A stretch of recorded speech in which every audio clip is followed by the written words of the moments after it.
Perkenalkan, nama saya Cindy Novrianti Barmontai dengan NIM A12 2024 07225. Di sini saya akan menjelaskan tentang klasifikasi layanan IT dan analisis waranti atau ACCCS. Nah, di sini saya akan membahas bagaimana layanan IT dikelompokkan dan berdasarkan fungsi dan manfaatnya, serta bagaimana kualitas layanan IT dapat mempengaruhi kepuasan pengguna. Nah, di sini terdapat dua kasus, yaitu kasus yang pertama,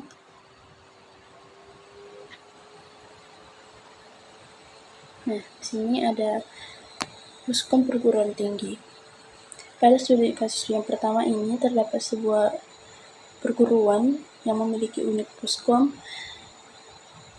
yaitu Puskom menyediakan layanan internet kampus, email institusi, dan sistem informasi akademik atau SIAKAD. Nah, layanan tersebut digunakan oleh seluruh sivitas akademis seperti mahasiswa, dosen, dan staf kampus. Nah, dari layanan tersebut nantinya akan diklasifikasi berdasarkan kategori layanan IT yang telah dipelajari. Lalu berdasarkan hubungan pelanggan.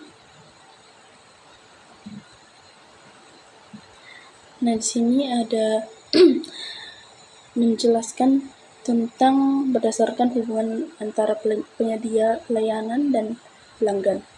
Semua layanan yang disediakan Puskom termasuk layanan internal atau internal service.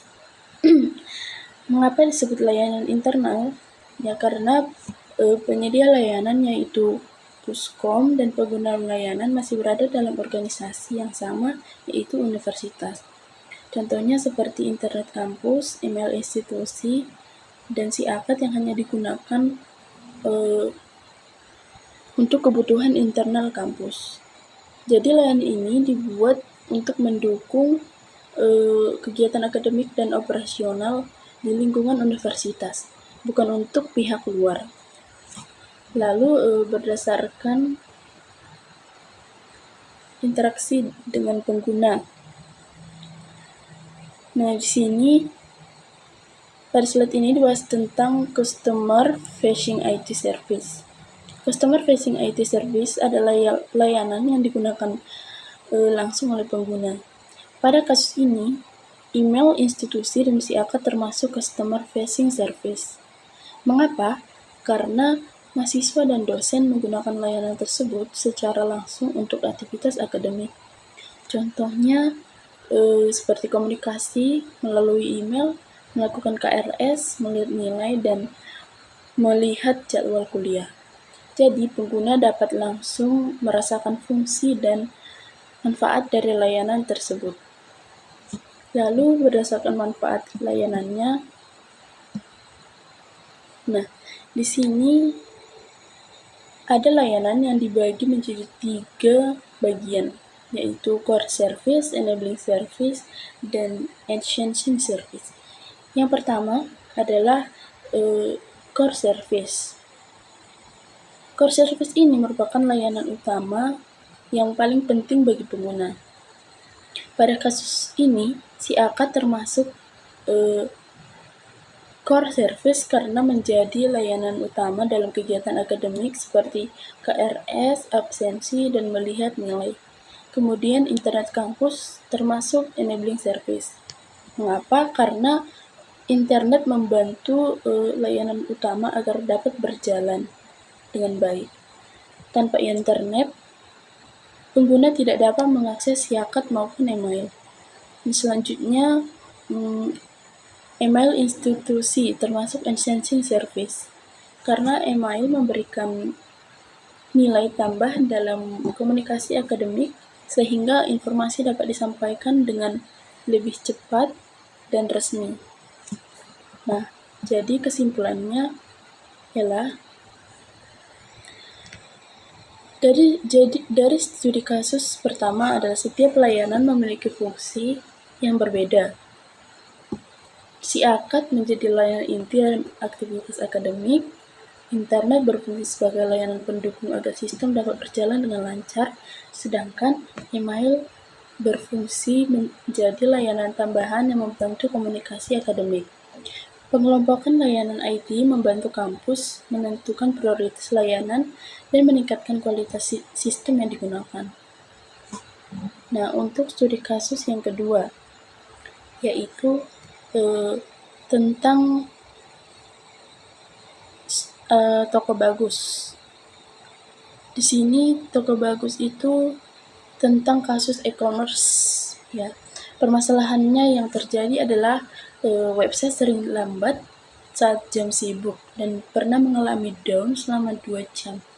Hal ini menunjukkan adanya masalah pada kualitas layanan IT atau yang disebut warranty ACCS. Warranty tersendiri berkaitan dengan bagaimana kualitas layanan diberikan kepada pelanggan. Nah, selanjutnya di sini ada availability dan capacity. Nah, availability ini berarti layanan yang harus selalu tersedia ketika digunakan oleh pengguna. Namun pada kasus ini, availability dilanggar karena website sempat down selama 2 jam sehingga pelanggan tidak dapat mengakses layanan. Selanjutnya ada capacity, yaitu berarti kapasitas sistem yang harus mampu menangani banyak pengguna. Pada kasus ini, website menjadi lambat dan di saat jam sibuk.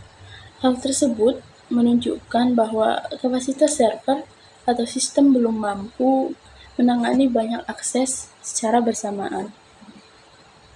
Nah, selanjutnya yaitu continuity.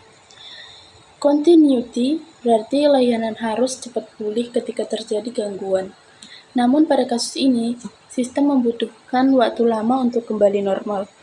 Akibatnya, aktivitas pelanggan menjadi terganggu dan kepuasan pelanggan menurun. Karena pada layanan e-commerce, kestabilan sistem sangat penting agar pelanggan tetap nyaman saat menggunakan layanan. Apa solusi dan tindakannya? Nah, solusi dan tindakannya di sini. Yang pertama yaitu meningkatkan kapasitas server dan bandwidth agar website mampu menangani banyak pengguna. Yang kedua, melakukan monitoring sistem secara rutin agar gangguan dapat diketahui lebih cepat. Yang ketiga, menyediakan backup dan recovery sistem agar layanan dapat segera pulih ketika terjadi masalah. Nah, selain itu, manage berkala juga penting untuk menjaga perform sistem tetap stabil. Dan perusahaan juga dapat menggunakan cloud atau load balancing untuk membantu membagi beban server. Nah, untuk kesimpulan dari kasus ini, kasus kedua yaitu toko bagus mengalami pelanggaran pada beberapa aspek warranty atau availability, capacity, dan continuity. Karena itu, perusahaan perlu meningkatkan infrastruktur dan pengelolaan layanan IT agar website menjadi lebih stabil dan pelanggan merasa puas terhadap layanan yang diberikan. Baik, mungkin itu saja yang saya dapat sampaikan mengenai klasifikasi layanan IT dan analisis warranty ACCS. Terima kasih.